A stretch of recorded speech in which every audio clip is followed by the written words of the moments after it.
In Shopify, linking pages together within the admin panel involves creating navigational menus that connect various pages on your online store. Here's how. Access navigation settings, log into your Shopify admin dashboard and go to Online Store Navigation. Create a menu. Click on Add Menu to create a new menu. Name the menu.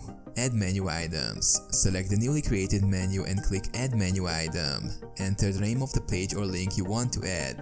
Link to pages. For existing pages on your store, select page and choose the page from the drop-down menu to link it. For external links, select web address and input the URL. Organize menu structure. Arrange the menu items by dragging and dropping them to create a hierarchical structure, such as drop-down menus or subcategories. Save changes. Once you've added and organized the menu items, save the changes. Assign menu to sections. Go to Online Store, Themes, and select Customize. Within the theme editor, choose the appropriate section to assign the menu you've created.